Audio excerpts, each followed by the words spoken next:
Oliveira faz parte da nossa caminhada, da Bia. Nós nos sentimos muito honrados de estar com vocês aqui nessa noite, para adorarmos ao Senhor e para liberar aquilo que está reservado nos céus para este dia, para esta noite. Existe uma porção dos céus que está reservada para este tempo. Todos os nossos dias estão contados nas mãos do nosso Deus. Todos os nossos dias, todos, estão escritos no seu livro perfeito. E eu quero dizer que isso é uma verdade espiritual sobre a tua vida.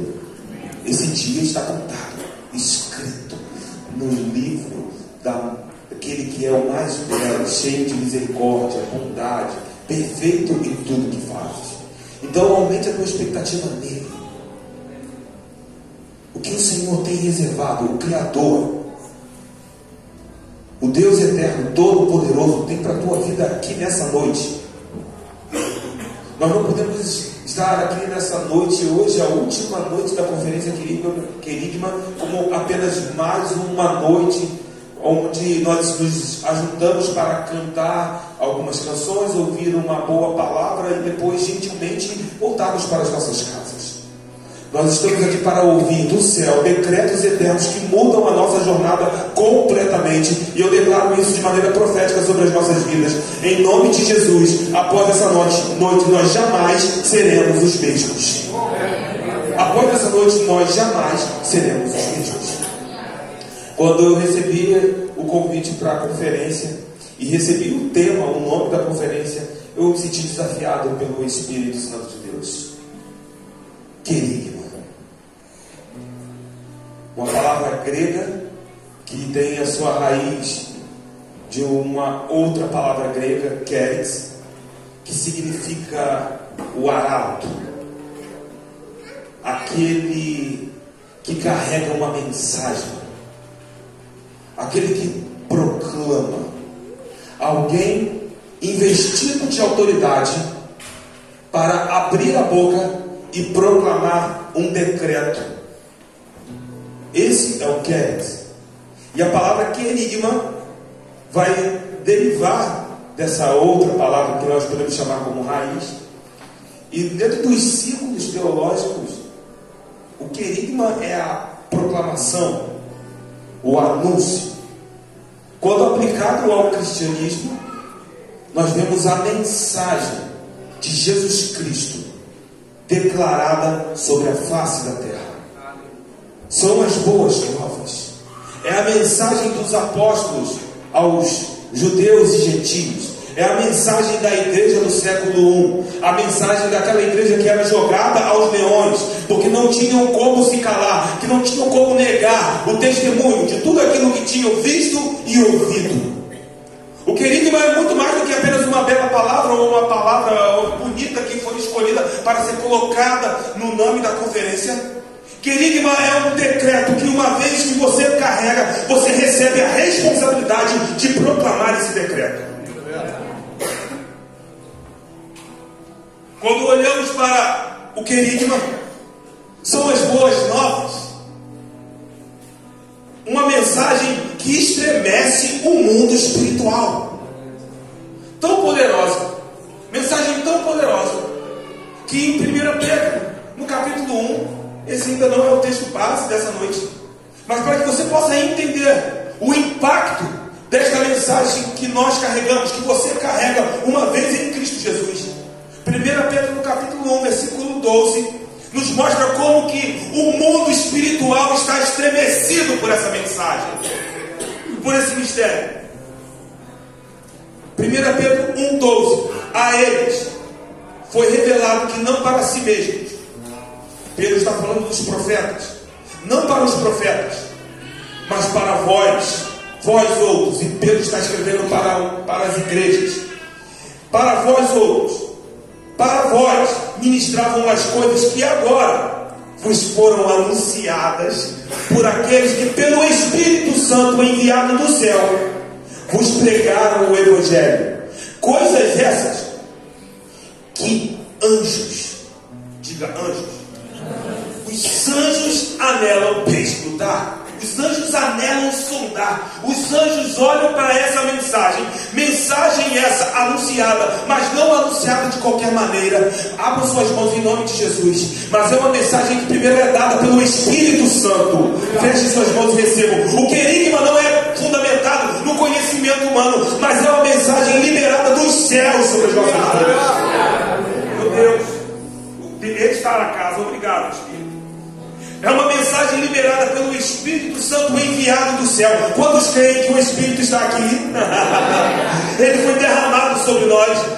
E agora, nós carregamos essa mensagem. Mensagem essa que os anjos estão estremecidos. Cara, o que é isso? Que declaração é essa? Que proclamação é essa? O Filho de Deus saiu do seu trono para ser pendurado numa cruz, para que todos aqueles que creem recebam o nome de Jesus. Todos aqueles que creem pudessem ser empoderados, feitos, recebessem poder como filhos de Deus. Os anjos estão o que é isso? Como o Filho de Deus pode se tornar um deles? Que mistério é esse? Que mensagem é essa? Por isso, não sou eu que digo, é Pedro que diz. Por isso nós precisamos cingir o nosso entendimento, ser de sóbrios e esperar inteiramente na graça que vos está sendo trazida. Essa noite é noite de revelação. Eu não estou falando, só está escrito. Eu só estou dizendo que está escrito em 1 Pedro 1,13. Que está sendo trazida na revelação de Jesus Cristo. Quantos creem em Jesus Cristo como Filho de Deus? Percebe que o mundo espiritual está abalado com isso. A mensagem que nós carregamos ela é poderosa, mas não estremece apenas os anjos. Paulo, em Colossenses, no capítulo 1, no versículo 14, nos mostra que não apenas anjos, mas até mesmo potestades foram destronadas. Colossenses, capítulo 1, versículo de número 4. Vou pegar o versículo número 16. Veja que Ele é o Criador de todas as coisas. Todas as coisas foram criadas no céu e sobre a terra, as visíveis e as invisíveis, sejam tronos, sejam soberanias, quer principados, quer potestade. Tudo foi criado por meio dele e para ele. Agora vai em Colossenses 2,14. Uma vez que ele morre na cruz do Calvário, ele cancela o escrito de dívida que era contra nós. Levante a tua mão para o alto, meu irmão. Isso está no cerne da querigma. Isso está no centro do anúncio. Havia um escrito de dívida, havia uma dívida, uma cédula de dívida, uma promissória que nenhum de nós tínhamos condições de pagar. Mas ele cancelou o escrito de dívida que era contra nós. Se alegre nessa noite, meu irmão. A dívida foi paga na cruz do Calvário, em que constava de ordenanças, o qual nos era prejudicial. Ele removeu inteiramente, encravando na cruz do Calvário. E com isso, veja o poder dessa mensagem, veja o poder dessa proclamação. Despojando os principados e as potestades publicamente, os expôs ao desprezo, triunfando deles na cruz. Esse é o poder do Evangelho. Esse é o poder da mensagem que carregamos. Esse é o poder que nós proclamamos todos os dias das nossas vidas em Cristo Jesus. Eu tinha uma dívida, mas essa dívida foi paga, ela foi cancelada. E não somente isso, todos os poderes e principados, potestades que estavam contra mim, que podiam me acusar, nos quais eu estava vulnerável, agora eles foram despojados na cruz do Calvário. E em Cristo Jesus nós somos livres, meu irmão. Aplauda Ele nessa noite. É isso.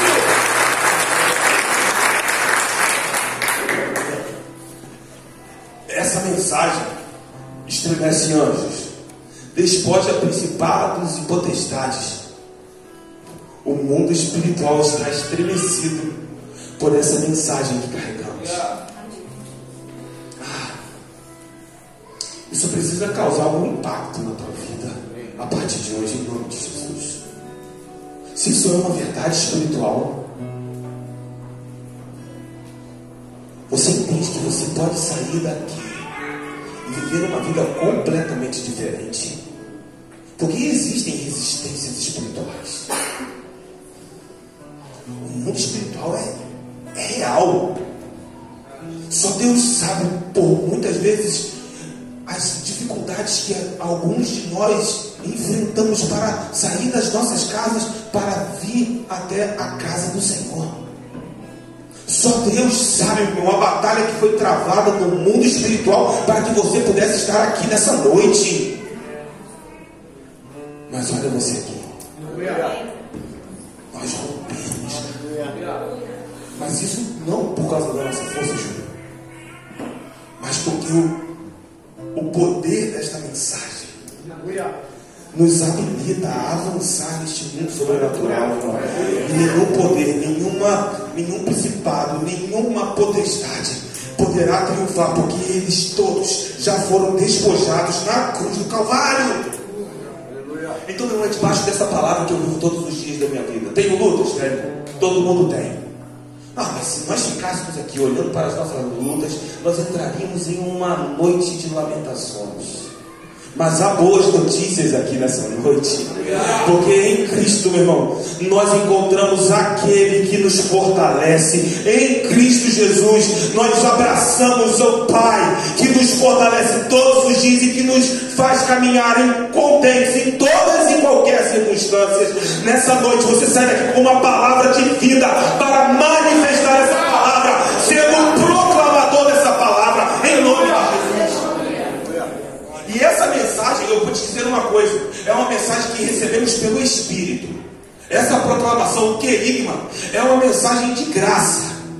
Porque, meu irmão, a sabedoria deste mundo não pode encontrar. Paulo, escrevendo aos Coríntios, ele diz que a sabedoria deste mundo não pode por si só encontrar essa mensagem. Pelo contrário, a sabedoria de Deus, que o mundo não conheceu, por sua própria sabedoria, o mundo com seus próprios recursos, não pôde encontrar, porque aprove a Deus salvar os que creem, pela loucura da pregação. Porque os judeus estão pedindo sinais, os gentios, os gregos, buscam a sabedoria. Mas você quer saber o que está no centro do querigma? Mas nós pregamos a Cristo crucificado, escândalo para os judeus, loucura para os gentios, mas para os que foram chamados. Aonde estão os chamados? Para os que foram chamados, tanto judeus como gregos. Não é somente os de Israel, não é apenas o povo judeu, mas também os gentios. Todos que foram chamados, pregamos Cristo, poder de Deus e sabedoria de Deus. Então isso te dá uma ideia do poder, da profundidade, do alcance do querigma. Uma mensagem revelada dos céus, que a sabedoria deste mundo não pode encontrar. Que a psicologia, a ciência, a matemática, a física, a metafísica, nada, absolutamente nada pode encontrar. Mas Deus decidiu dar aos seus pequeninos. Ele revelou a nós. E então, dentro desse mistério, recebemos do Senhor essa mensagem. E podemos agora não somente ser transformados, e aqui nós começamos a avançar numa aplicação disso para as nossas vidas. Porque você sabe que essa mensagem é boa. Você está aqui porque você sabe que Deus é bom. Porque se Deus fosse mau, não tinha ninguém aqui. Não tinha. Mas existe bondade no Senhor, misericórdia. Então você sabe que Ele é bom, que essa mensagem é boa. Mas uma vez que você recebe essa mensagem, Ele vai te habilitar para proclamar essa mensagem. Nós nos tornamos portadores dessa mensagem, Que essa mensagem possa ecoar nas casas aqui representadas, em nome de Jesus. Isso, recebam, em nome de Jesus. Que essa mensagem possa produzir frutos. Talvez você esteja orando, cara. Deus, eu preciso ver a manifestação do teu poder. Ele está colocando essa mensagem nas tuas mãos. Declare a palavra do Senhor sobre a tua casa. Eu começo a imaginar a igreja do século I, a igreja primitiva. Muitos cristãos sendo queimados, vivos, colocados como tochas na entrada de Roma por causa do querigma, porque eles não podiam se calar, não tinha como se calar.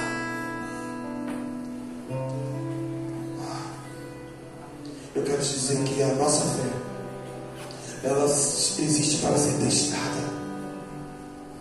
A tua fé, meu irmão, em um momento da tua vida, se não foi testada ainda, em um momento será testada. E nesse momento, perceberemos que aquilo que cremos precisa estar acima de uma decisão de vida ou morte. O quanto nós cremos nessa mensagem, meu Deus, o quanto você crê que Deus enviou o seu Filho para mudar tudo aquilo que o mundo natural não pode transformar. Esse mundo por si só está quebrado.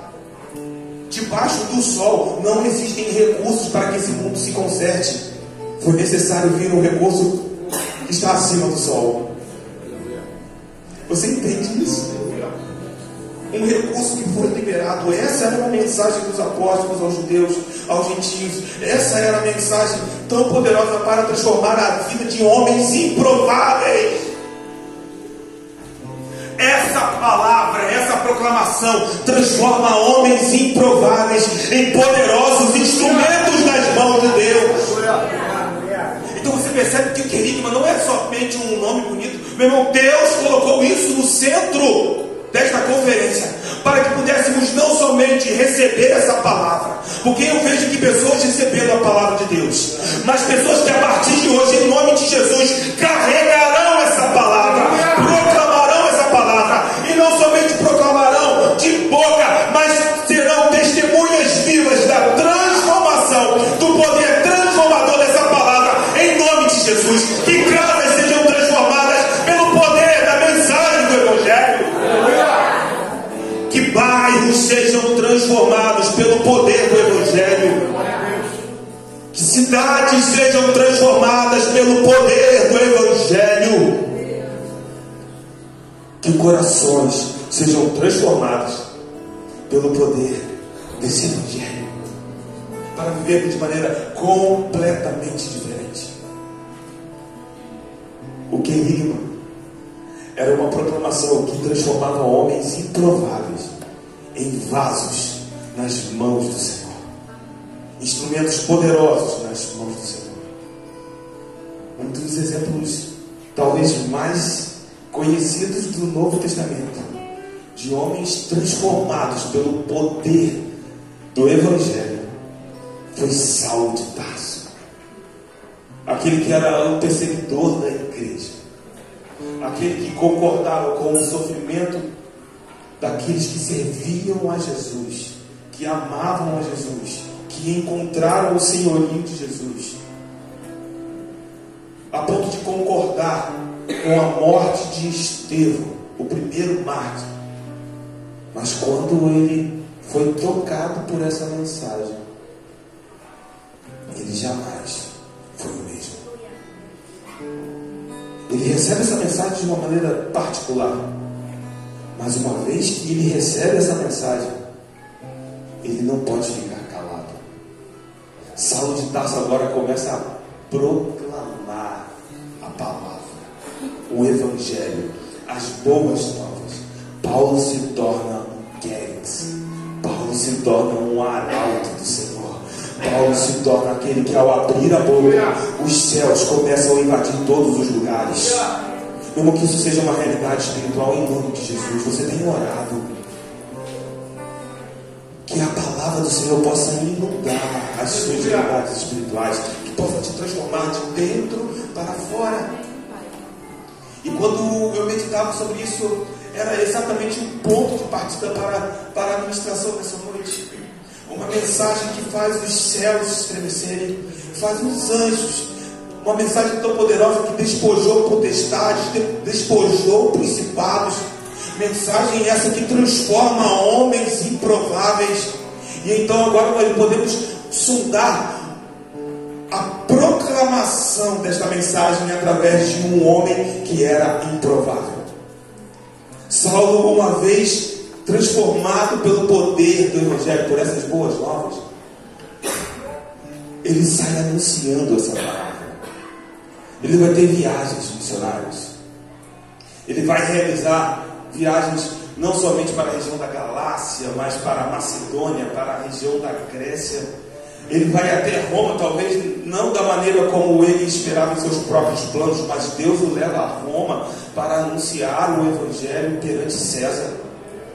Mas o ponto é que durante todas essas viagens, nós vemos o Dr. Lucas narrando os detalhes dessa viagem, e ele narra 3 discursos de Paulo.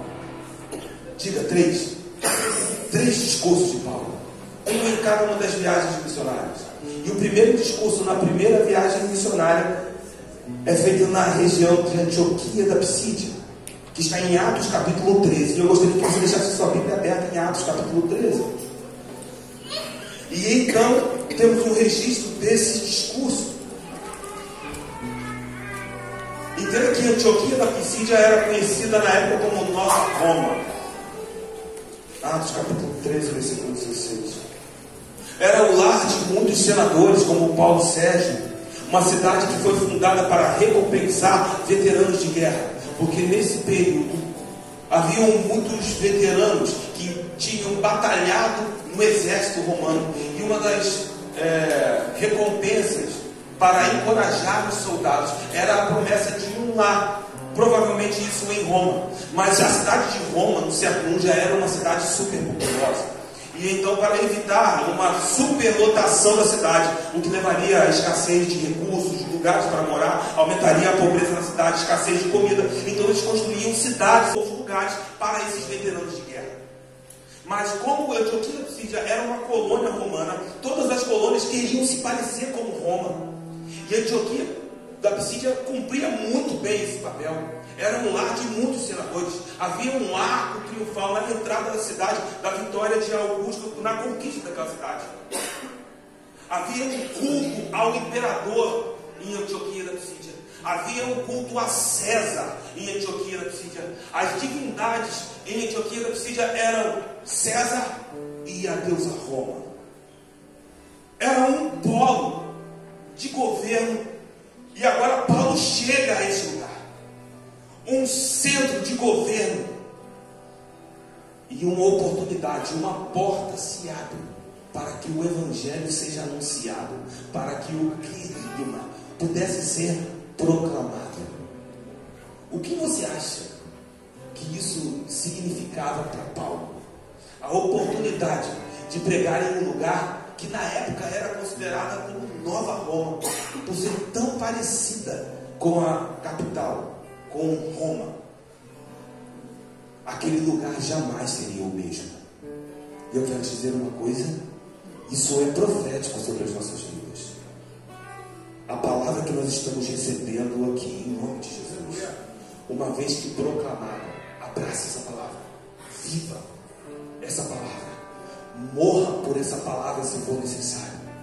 Mas se assim você caminhar com essa palavra, se prepare, porque os lugares aonde você coloca a planta dos pés jamais serão os mesmos, porque eles serão transformados para a glória de Deus. Meu irmão, a minha casa tem sido transformada por essa palavra. A minha vida tem sido transformada por essa palavra. Sabe, os meus pensamentos, e eu percebo como que o Senhor ele vai nos transformando dia após dia. Ai, eu estou louco para chegar ao meu último dia, porque eu sei que no meu último dia Ele completará essa boa obra, porque aquele que começou a boa obra em nós, cara, Ele é fiel. Nós não estamos prontos ainda, não tem ninguém pronto aqui, mas aquele que começou essa boa obra, Ele não vai falhar, e Ele é fiel para completar essa boa obra até o dia de Cristo Jesus. Se você crê nisso, aplauda Ele, porque você está envolvido nessa informação. Recebe a glória. Nós cremos. Antioquia da Psídia nunca mais seria o mesmo, porque o querigma seria declarado naquele lugar. Era um sábado. Diga, sábado. No versículo de número 14, Paulo e Barnabé chegam em Antioquia da Psídia. Eles atravessaram Perge para Antioquia da Psídia, indo num sábado à sinagoga, e assentaram-se. E então, naquele lugar, depois da leitura da lei e dos profetas, os chefes da sinagoga mandaram dizer-lhes: irmãos, se tendes alguma palavra de exortação para o povo, dizei. Paulo e Barnabé recebem uma oportunidade. Essa noite aqui há um ambiente profético aqui. Uma vez que eles carregam essa mensagem, o Senhor providencia a oportunidade para que a mensagem seja liberada. Vocês estão aqui há 3 dias, irmão, recebendo a palavra de Deus. E eu me sinto à vontade para te dizer algo. Não faltarão as oportunidades para que você libere essa palavra. Na verdade, eu quero ser ousado naquilo que o Espírito está soprando. Eu não vou reter aquilo que o Espírito está dizendo. Parece que alguns corações aqui já podem até contemplar os lugares onde essa mensagem será proclamada. É incrível isso. Lugares que estão clamando por transformação. Que esses lugares sejam alcançados em nome de Jesus. Essa mensagem precisa estar em nossos corações para se transbordar. Então permita que essa palavra, que tudo aquilo que vocês já receberam, porque eu não vim aqui, meu irmão, para liberar nada de algo novo. Eu vim aqui para concordar, para entrar naquilo que Deus já está derramando desde sexta-feira sobre esta casa. E em nome de Jesus, como Paulo e Barnabé chegarem em Antioquia da Psídia, houve provisão para o que o Senhor pudesse dar a oportunidade da mensagem ser liberada. Que assim seja sobre a tua vida, filha. Que assim seja sobre a tua vida, filho. Que assim seja sobre a tua vida. Recebam em nome de Jesus, porque aqueles que recebem essa palavra são tão investidos de autoridade. Em nome de Jesus, para liberar, e então o poder do céu se manifesta. Quando eles ouvem isso, irmãos, vocês têm alguma palavra para liberar, uma palavra de exortação para aqui o povo, para este grupo. Naquele momento, Paulo se levanta. Versículo de número 16. Olha para o que está escrito. Paulo ele se levanta fazendo um sinal com uma mão. E ele se levanta, e isso é um contraste, porque se Paulo estivesse em Jerusalém, ele se assentaria para ensinar. Mas Paulo está em Antioquia da Psídia. Ele está em um mundo gentílico, ele está entre os gentios, ele não está em Jerusalém. Lembra quando Jesus, em João 8, está no templo ensinando, no caso daquela mulher que tinha sido acusada pelo adultério? Ele estava assentado, porque assim os mestres da lei, os escribas, os doutores da lei ensinavam assentados. Mas Paulo em Antioquia da Psídia, quando recebe a oportunidade, ele entende onde ele está, então ele se posiciona. E ele levanta a mão. Eu tenho uma palavra. Você tem uma palavra, meu irmão, para liberar. Filho, você tem uma palavra para liberar. Quando a oportunidade chegar, confie naquilo que o Espírito Santo de Deus está derramando sobre a tua vida. E então Paulo se levanta, a mão fazendo sinal de silêncio, e ele começa: varões israelitas e vós outros que também temei a Deus, ouvi. Veja que nós temos aqui uma descrição da audiência de Paulo. Paulo não está apenas entre judeus. Existem ali gentios que também conheciam o Senhor e estavam ali porque temiam o Senhor. Era uma sinagoga. Eles estavam ali para ouvir a lei e os profetas. Era um sábado, lembra? Diga sábado. Era um sábado. Eles estavam ali para aprender, para ouvir. E agora Paulo recebe uma oportunidade de liberar uma proclamação do Senhor naquele lugar. E ele começa dizendo assim: porque o Deus deste povo de Israel escolheu os nossos pais. Veja agora que Paulo começa a nos dar detalhes do querigma. E isso é muito importante, porque você já entendeu que o querigma é uma proclamação, é um anúncio, e que devemos carregar essa palavra, e investidos de autoridade podemos abrir a nossa boca e proclamar essa palavra. Mas eu quero te dizer que essa declaração não é qualquer declaração. Essa proclamação não é qualquer proclamação. Ela está calcada em fundamentos. E Paulo começa dizendo que essa mensagem veio do Deus de Israel, que escolheu, Paulo diz, os nossos pais. Ele está falando de Abraão, ele está falando de Isaac, ele está falando de Jacó. Quando um judeu fala dos nossos pais, ele está falando dos patriarcas. Ele está falando de Abraão, Isaac e Jacó. E ele diz que o Deus de Israel escolheu Abraão, Isaac e Jacó. Mas veja que o cerne dessa mensagem, ao apontar para os patriarcas, carrega uma mensagem muito importante. Porque Abraão, ele é o pai da fé. Essa mensagem é liberada àqueles que creem. E ao abrir a boca é aqueles que também creem. Então, meu irmão, não é apenas uma coisa. Eu não posso liberar essa palavra, como que isso corta o meu coração. Não posso apenas liberar essa palavra porque está escrito, ou porque eu aprendi isso em algum lugar. Mas eu preciso liberar essa palavra de um lugar de fé. Como Deus escolheu Abraão. E como que Deus escolhe Abraão? Em um momento da história. Sai da tua casa, deixa a tua parentela e vai para um lugar que você ainda saberá qual é.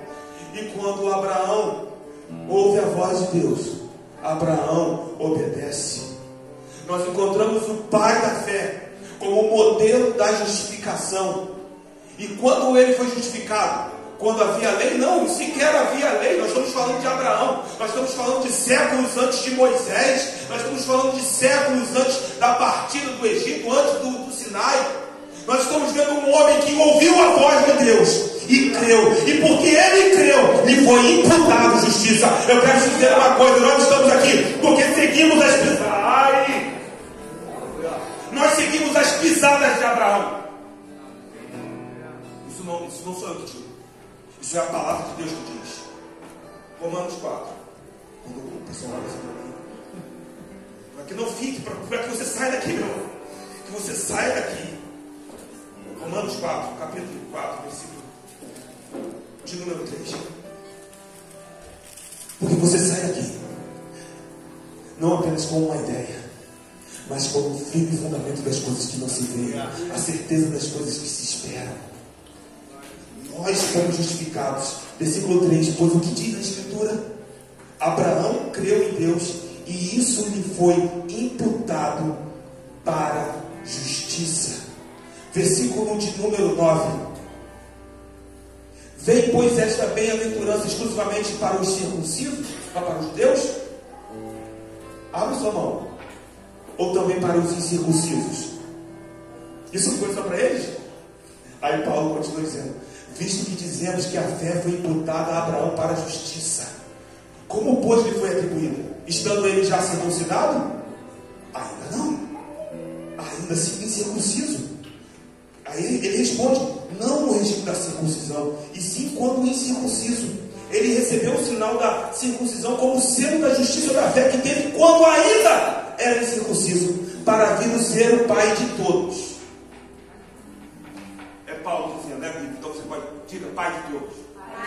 Pai de todos os que creem, embora não circuncidados, a fim de que lhes fosse imputada a justiça. E pai da circuncisão, isto é, daqueles que não são apenas circuncisos, mas também que andam nas pisadas da fé que teve Abraão, nosso pai, antes de ser circuncidado. Você percebe quando que Abraão ele recebeu esse selo de justiça? Quando ainda não havia uma aliança. Ele ouviu a voz de Deus e então ele abraçou o que Deus estava dizendo. É dentro desse lugar que você recebe a autoridade para declarar o querigma. Aqueles que creem recebem o poder. Existe poder de Deus aqui nessa noite. Isso, existe poder para aqueles que creem. Então, quando Paulo diz os nossos pais, ele fala Abraão, o pai da fé, aquele que creu quando ouviu. Quantos estão ouvindo Deus falar aqui nessa noite? Meu Deus, quantos estão ouvindo Deus falar aqui nessa noite? Quantos creem no que Deus está falando aqui nessa noite? Mas não só o pai de Abraão, mas pai de Isaac, o filho da promessa. Uma vez que olhamos para Isaac, nós vemos aquele que recebe uma promessa. Fé,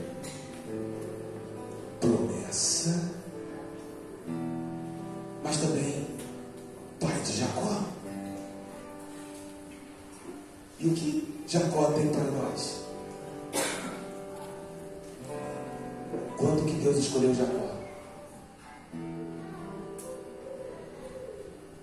Quando ainda no ventre de Rebeca. Quando ele ainda não tinha feito nem bem ou mal. Para quê?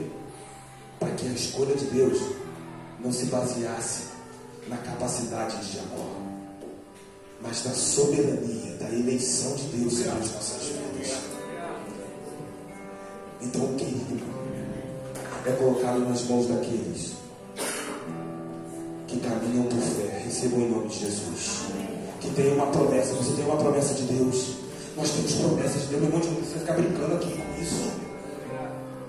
Mas ao mesmo tempo eu entendo que só fomos escolhidos pela graça dele. Não havia nada de nós. Pastor Israel não tinha nada em mim que pudesse fazer merecer. Aí você olha para a maneira como Paulo começa a anunciar a mensagem, a proclamar o querigma. Fé, promessa e graça.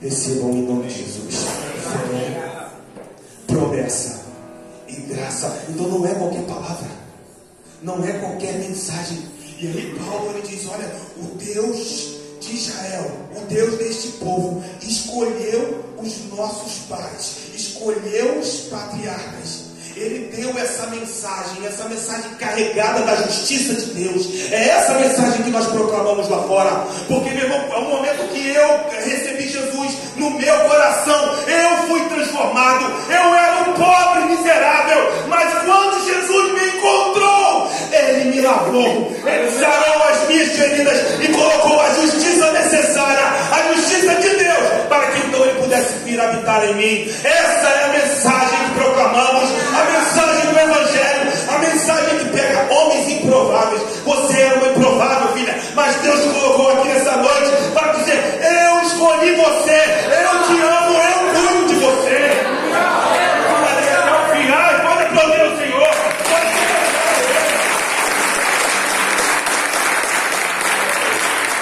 O querigma, meu irmão, não tem a ver com o nosso entendimento. Tem a ver com a revelação de Deus sobre as nossas vidas. O querigma é Deus abrindo os céus dizendo: olha, eu tenho um grande plano. Cara, Deus tem um grande plano e Ele está desenrolando esse plano. Cara, esse plano é sobre o planeta. Eu quero dizer uma coisa para vocês. Eu estou muito empolgado com o que Deus está fazendo sobre a face da terra. Eu sou de São Gonçalo, eu e a Bia moramos em Jardim Catarina. E enquanto nós estivemos plantados naquele lugar, eu sei que esse plano sobre a face da terra nos inclui lá onde nós estamos plantados. Mas vocês estão aqui em Portão, no Rio Grande do Sul. E enquanto vocês estiverem plantados aqui neste lugar, meu irmão, eu quero dizer que este grande plano do Senhor envolve a vida de vocês. Porque vocês carregam essa mensagem. Vocês são proclamadores desse Evangelho, das boas novas de salvação. E então Ele escolhe esse povo. Paulo diz: então é uma escolha de justiça, uma escolha de aliança, uma escolha de promessa e uma escolha de eleição, uma escolha de graça. E isso precisa impactar as nossas vidas e o lugar onde nós estamos. Você sai daqui e você precisa levar isso. A justiça de Deus foi colocada sobre mim pela graça, porque eu recebi dele numa nova aliança, um pacto que Ele fez comigo. Jesus tem um pacto conosco. Jesus tem um pacto conosco. Ele está no centro do querigma. Se a gente perder isso, meu irmão, o restante são palavras vazias. Se a gente perder isso, se perdermos Cristo do centro, seremos como latas que apenas ressoam. Mas se Jesus estiver no centro da tua proclamação, no centro daquilo que você fala. Se prepare, porque os céus invadirão essas realidades e serão transformadas para a glória de Deus. E eu sinto pessoas já sendo aqui modeladas, encorajadas a liberar essa palavra. Paulo, ele continua, escolheu este povo, escolheu os nossos pais, Abraão, Isaque e Jacó, e exaltou esse povo. Está no versículo número 17. Ele exaltou esse povo dentro do Egito, porque quando se passaram os anos, a nação de Israel, que era apenas a família de Israel, pastor, mas essa nação se multiplicou dentro do Egito. E quando olhamos para o início do livro de Êxodo, os egípcios viam coisas em Israel que nem o povo ainda via. E diz: eles já são numerosos. Se eles se juntarem e se levantarem, eles podem até nos vencer. Perceba, meu irmão, que existe algo que já está nas mãos do povo de Deus. Existe algo que está liberado sobre nós, irmão. Que às vezes o mundo espiritual reconhece, mas nós desconhecemos. Por isso noites como essa são divisores de águas nas nossas vidas. O mundo espiritual reconhece, irmão, a autoridade do Senhor sobre nós, mas nós precisamos tomar posse dessa autoridade e nos mover. O Egito reconhecia a grandeza dos filhos de Israel, e às vezes nós não percebemos o que Deus já tem nos dado. A gente sai murmurando, a gente sai reclamando, como se um espírito de miséria, um espírito de fraqueza. Mas nós não fomos chamados por um espírito de medo, nós fomos chamados por um espírito de ousadia, de intrepidez, de empoderamento sobrenatural. E aí, no meio de tudo isso, o povo, vocês conhecem a história de Israel, começa a ser oprimido pelos egípcios. Mas se você quer ver o que está acontecendo nessa mensagem, Paulo está proclamando querigma. Ele diz: olha, mas o povo do Senhor foi redimido com o braço forte. Diga: braço forte. O braço do Senhor foi estendido. É por isso que você carrega essa palavra. Nós não carregamos e proclamamos essa palavra como derrotados, mas nós proclamamos, declaramos essa palavra como um povo que foi resgatado, conduzido pelo Senhor. E note que quando Deus tira o povo do Egito, Deus dá direção, o Senhor dá destino. Imagina só, milhões de pessoas. Alguns estimam 3 milhões de pessoas, 2 milhões de pessoas. Não podemos precisar exatamente, são estimativas. Mas imagine essa quantidade de gente perambulando no meio do deserto. Aos olhos do mundo, é loucura. Vão morrer. Serão totalmente tragados pelo deserto. Alguns vão querer voltar para o Egito, porque não tem para onde ir. Imagine, agora nós somos livres, Moisés. Oh, glórias! Aí Miriam lá cantando, está lá tocando seu pandeiro. Vai passar um dia, 2, 3. Moisés, a gente vai para onde? Para onde nós vamos? Mas quando Deus tira o povo do Egito, o povo diz, o Senhor diz para o povo: eu tenho uma promessa, eu tenho uma herança, e eu conduzo vocês até esse lugar. Mas isso era para o povo de Israel lá no Egito? Colossenses capítulo 1, versículo 13. Levante a tua mão para o alto em nome de Jesus. Ele nos resgatou do império das trevas. Ele nos recusou, seja liberto em nome de Jesus. Guarde isso.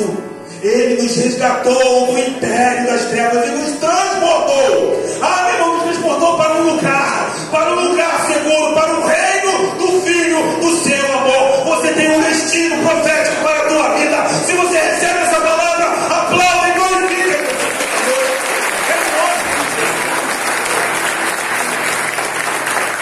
A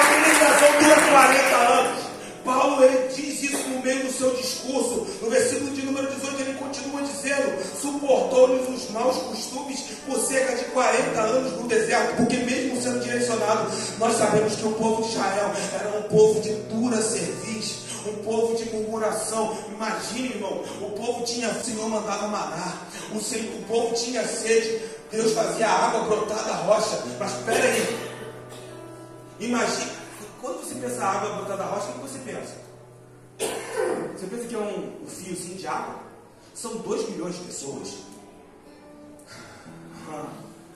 Quando eu falei, peraí, porque se fosse um fiozinho d'água, imagina quanto tempo levaria para esse povo beber água. Era um manancial.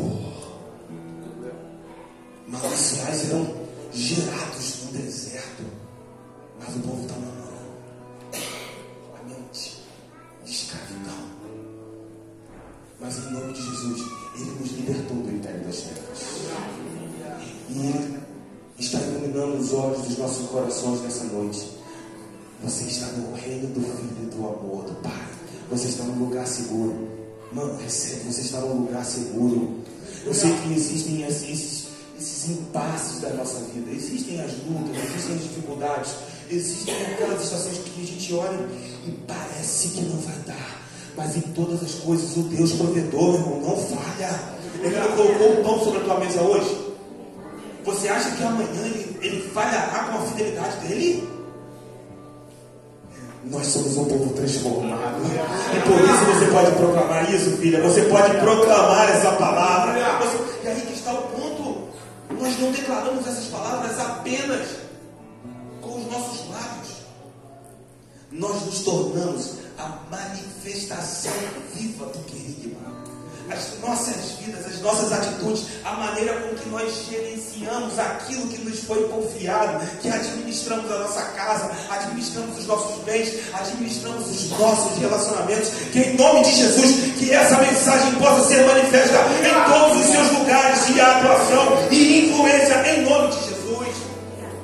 O Senhor conduz o povo, e Paulo continua dizendo, olha, percebam isso, porque eles são guiados durante 40 anos no deserto. Mas o Senhor destrói 7 nações na terra de Canaã e dá a terra prometida por herança. Versículo 19.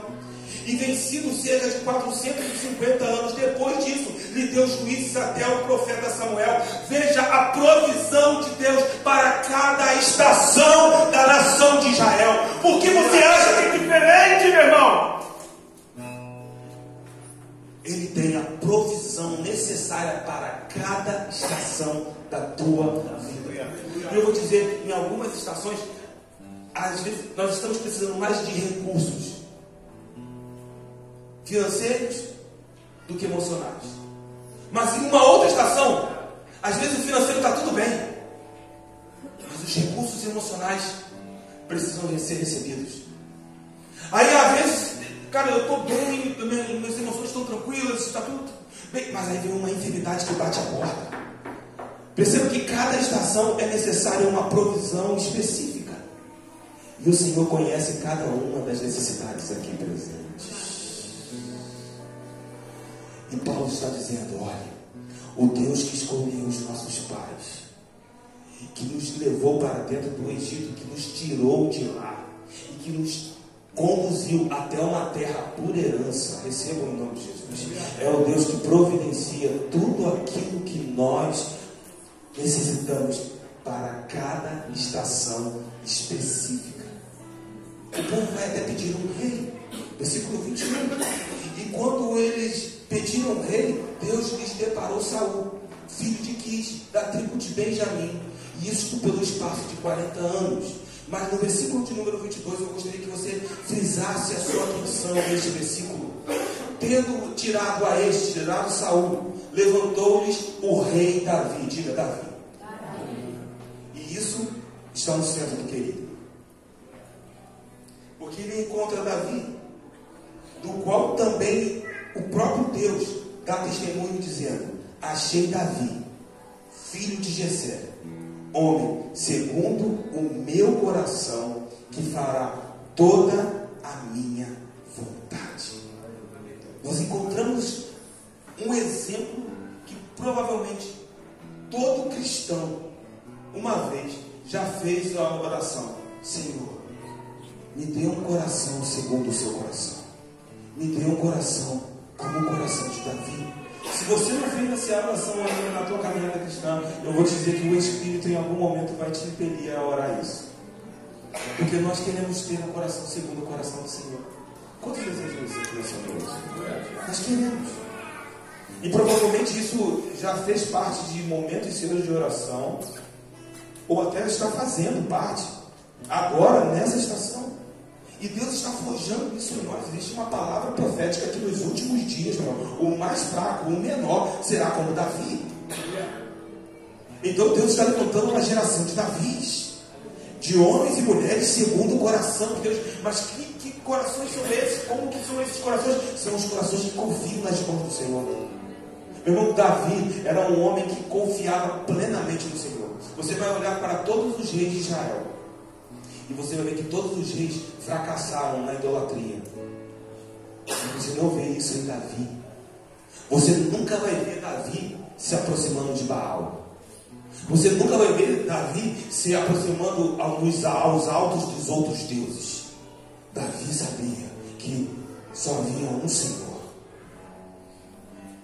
e que Ele era o dono do seu coração, e que as mãos desse Senhor eram cheias de misericórdia, com tantos que Davi, que não era um homem perfeito, cara, Davi era um homicida, adulto. Davi tinha problemas seríssimos com a família. A família de Davi é um péssimo exemplo a se seguir. Nós olhamos para a família de Davi, meu irmão, e são histórias terríveis. Irmãos que abusaram da sua irmã, e aí então o outro irmão fica sabendo se é Aminon que abusa da sua irmã, e aí o Absalão fica sabendo disso, ele vai lá e mata Aminon. Essa é a família de Davi. Eu não quero imaginar isso. Só que Deus olha para esse homem e diz: mas ele é segundo o meu coração. Mas ele disse: como? É que quando ele foi confrontado por Deus, porque Deus nos confronta, o Evangelho nos confronta. Quando ele foi confrontado por Deus, a palavra profética é: eu vou te dar 3 opções, Davi. Você pode cair nas mãos de reis inimigos, pode vir uma peste sobre a nação, ou você pode cair nas mãos de Deus. E Tiago diz que é horrenda coisa cair nas mãos do Deus vivo. Davi olha para os inimigos, Davi olha para a peste, ele diz: não, eu quero cair nas mãos do Senhor.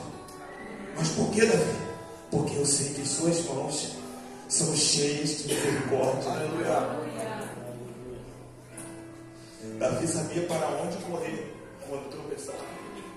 Enquanto ele era confrontado, ele não rejeitava a palavra. Ele ia em direção ao Senhor. Eu quero te dizer nessa noite, há um convite aqui nessa noite de Senhor. E então, Paulo, no meio da sua proclamação, ele diz: o Senhor achou Davi. E o Senhor faz uma promessa a Davi. Em 2 Samuel, capítulo 7, versículo 12.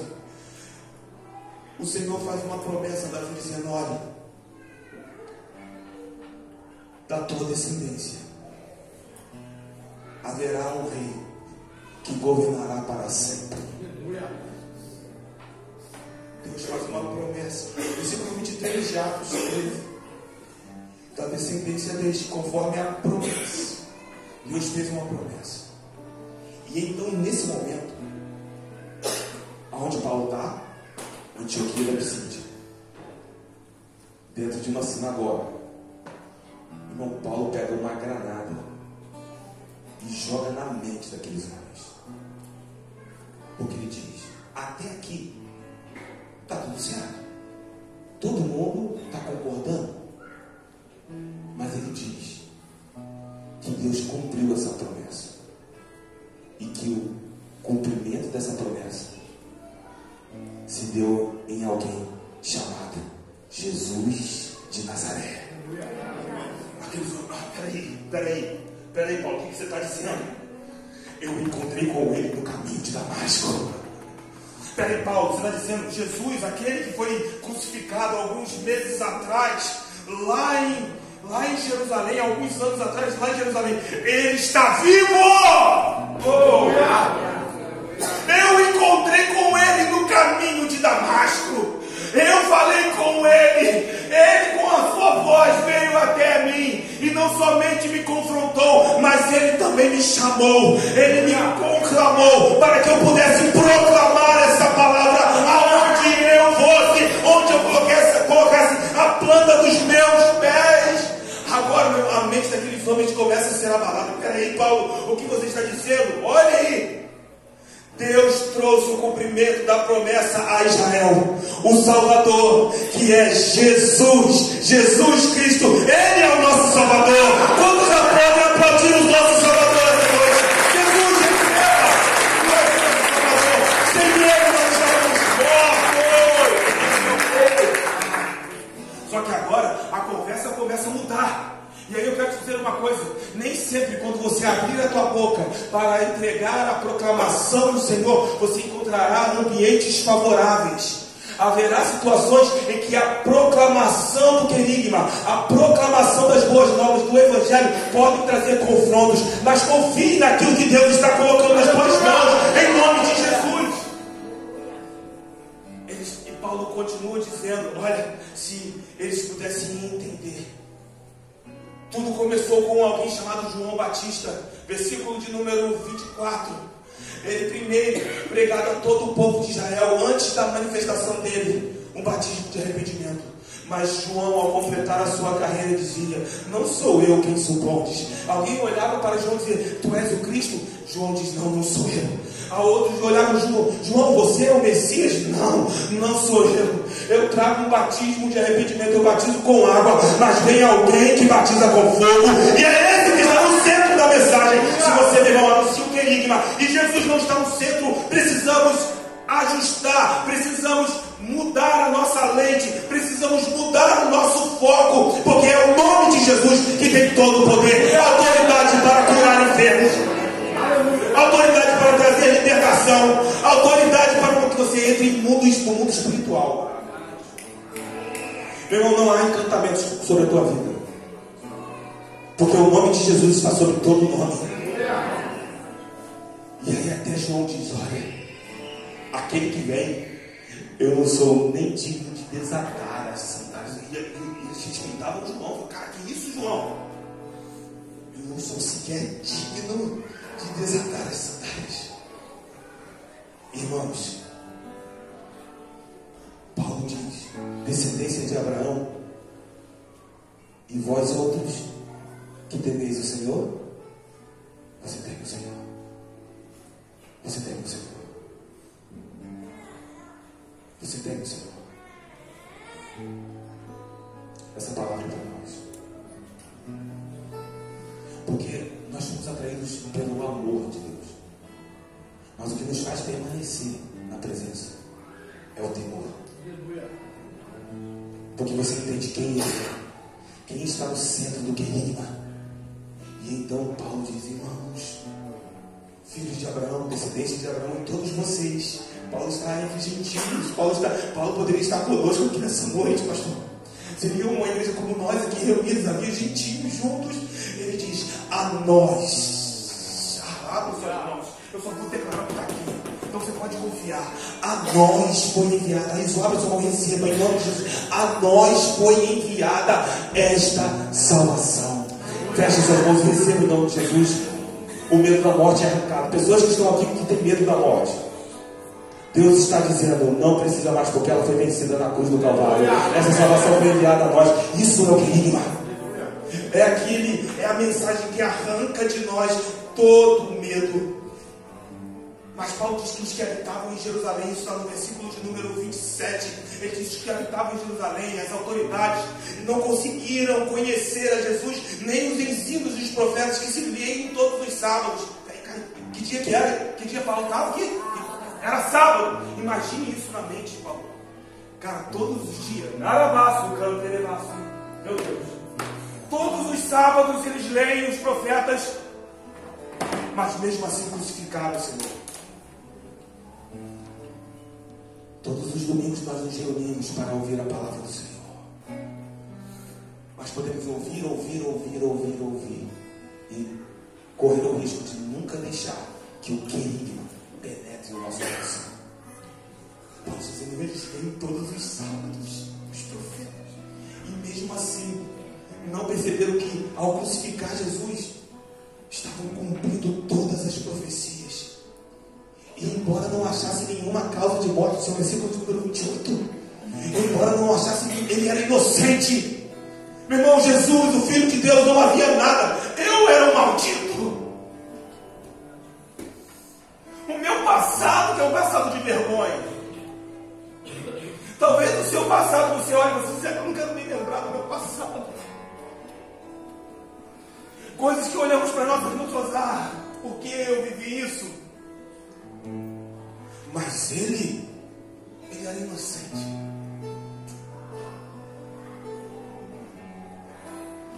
Essa é a mensagem. Uma ovelha muda. Mas Isaías vai dizer mesmo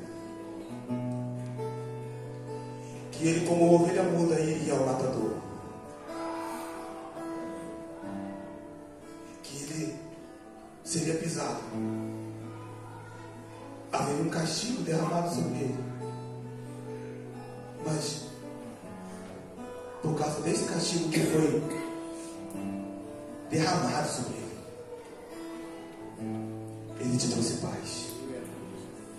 E o castigo que estava sobre ele nos trouxe paz. E o final da profecia em Isaías 53 diz que ele veria o fruto do seu penoso trabalho. É o que Paulo está dizendo. Qual seria o fruto do penoso trabalho de Jesus?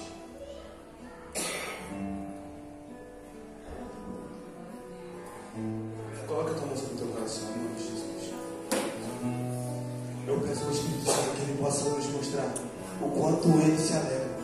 Porque Isaías disse que ele veria o fruto do seu penoso trabalho e se alegraria. Essa é a mensagem do querido. Não é uma mensagem de que você vai sair daqui, você vai ganhar muito dinheiro. Não é uma mensagem que você diz, olha, daqui para frente vai ser tudo flores. Isso são distorções do Evangelho.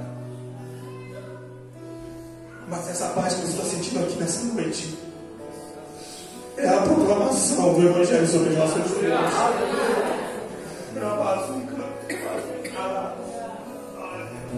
Meu Deus. E então, aqui os recursos não importam, porque apenas o nome de Jesus é suficiente para que você saia daqui com essa autoridade. Foi Ele quem fez na cruz do Calvário, e é Ele que continuou fazendo sobre nós aqui nessa noite. Você está sentindo paz aqui nessa noite? Isso é fruto do querigma, é o fruto da mensagem do Evangelho genuíno, meu irmão. Que mesmo em meio às lágrimas, você não será tragado pela dificuldade. Paulo diz, olha, eu ouvi os apóstolos testemunharem isso, mas agora eu mesmo venho até vocês. E eu posso dizer uma coisa, com todo o temor do Senhor. Deus me tirou lá de São Gonçalo, eu vou aqui para cumprir o batismo.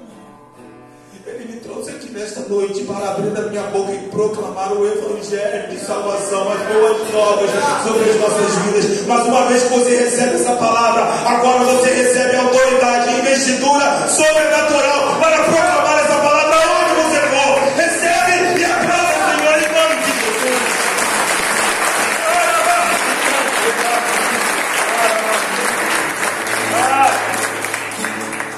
E ele cumpriu essa promessa plenamente, ressuscitando a Jesus, como também está escrito no Salmo 2, versículo do número 33: Tu és meu filho, e eu hoje te gerei. Veja que aqui não é o filho criado, mas o filho gerado. E isso se aplica não só à encarnação, mas também à ressurreição, e parece que é a maneira como que Paulo aplica aqui nessa maneira. Isso é muito importante para nós irmos para o final dessa noite. Posso dizer por quê? Porque a ressurreição de Jesus é o primeiro fruto de uma colheita. A ressurreição de Jesus é diferente. Porque o que Paulo está dizendo é que Deus ressuscitou dentre os mortos para que jamais voltasse a corrupção. Lembra de Lázaro? Amém? Lázaro ressuscitou. Lembra da filha da sunamita? Ela ressuscitou. No Antigo Testamento, um homem que foi jogado sobre o túmulo de Eliseu, ele ressuscitou. Qual é a diferença dessas ressurreições para a ressurreição de Jesus? É que Lázaro ressuscitou, mas um dia o seu corpo voltou para a corrupção.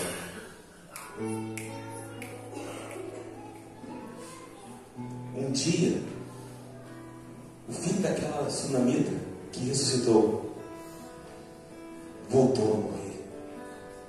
E o seu corpo também foi para a corrupção. Mas Jesus não. A ressurreição de Jesus é diferente. Porque uma vez que Jesus ressuscitou, o seu corpo nunca mais voltou para a corrupção.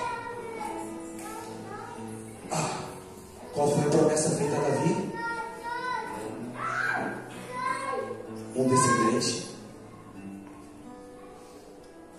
Um descendente que governaria, que reinaria para sempre.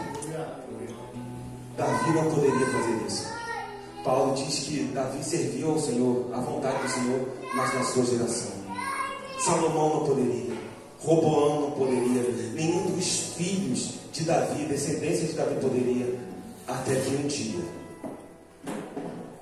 de uma virgem em Nazaré, fosse concebido o filho de Davi, mas que também é o filho do Deus Altíssimo. Isso está no centro do querigma. Porque uma vez que Jesus Cristo ressuscitou para nunca mais voltar à corrupção, agora ele pode se sentar no trono para governar para sempre. E o querigma não é só a mensagem do Salvador. O querigma é que ele também é Rei dos Reis, Senhor dos Senhores, que o nosso Salvador está sentado num trono e governa sobre as nossas vidas. E ele quer derramar a vontade dele sobre nós, mas ele está procurando aqueles que abraçarão essa vontade nessa noite. E a vontade dele é boa, perfeita, agradável. Meu irmão, ele tem recursos sobrenaturais para derramar sobre a tua vida, mas eu quero te dizer, você não pode apenas abraçá-lo como teu Salvador. Nós amamos Jesus como provedor, e ele é. Nós amamos Jesus como médico, e ele é o médico dos médicos. Cara, como nós amamos olhar para Jesus e ver que ele cura, não é verdade? Amamos a ver Jesus como psicólogo, porque ele entende todo mundo. Ele sabe, ele nos conhece melhor do que nós. Imagine você sentar com um psicólogo que te conhece melhor do que você mesmo. Que você não precisa nem abrir a boca e ele diz: eu já te conheço, porque eu te formei. Amamos ver Jesus como o nosso Salvador, como o nosso provedor, como o nosso médico. Mas precisamos amar a Jesus como nosso Senhor. E quando nós amamos a Jesus como nosso Senhor, precisamos rejeitar o nosso próprio eu. Porque você não toma só a sua cruz. Antes de você tomar a tua cruz, Jesus nos disse: primeiro, negue-se a si mesmo. Depois que você se negar, você está com as mãos vazias. E agora você pode tomar a cruz e pode segui-lo. E então, quando você abrir a tua boca, verá o Evangelho manifesto na tua vida. Cara, você está aqui porque você quer se parecer com Jesus.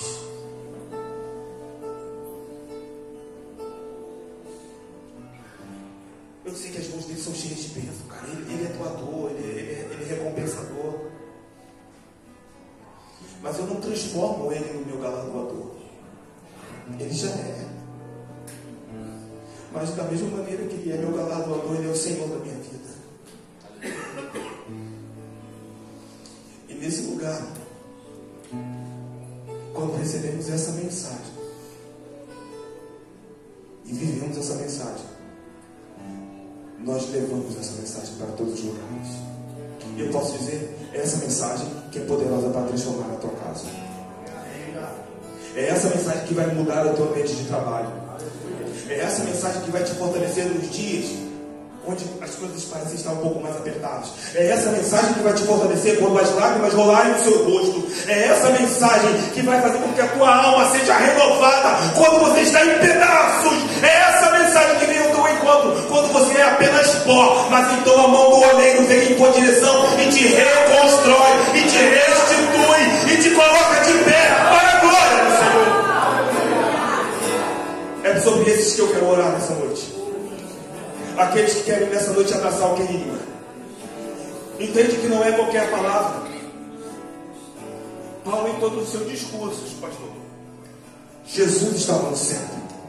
O querigma, guardem isso, vocês podem anotar.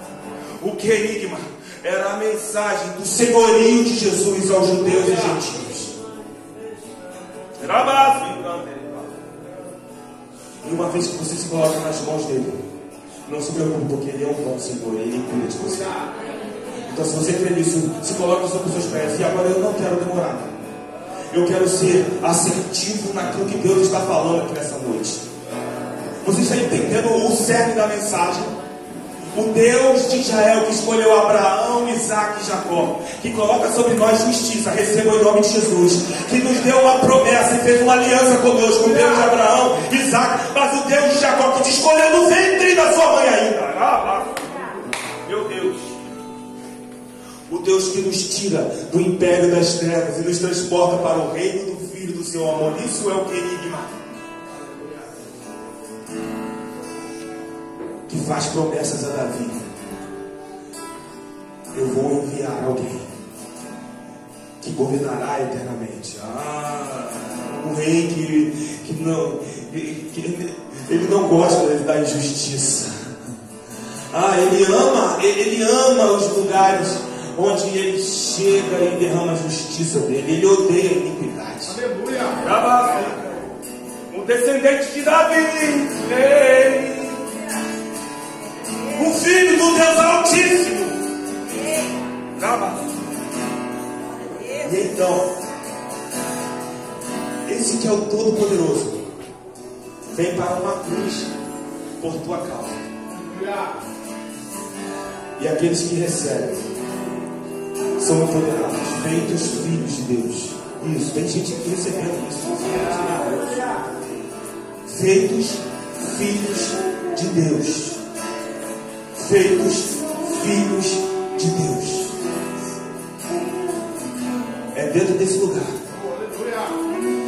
que todos olham, mas ele é um cordeiro. Mas diante do rugir do leão, todas as potestades. Por isso é uma palavra, eu queria que não é uma palavra de libertação. Eu vou te dizer uma coisa, meu irmão, se existem áreas na tua vida, eu posso liberar isso com muita clareza, com muita certeza. Se existem áreas na tua vida que você sente que elas estão aprisionadas de alguma maneira, eu quero dizer que a palavra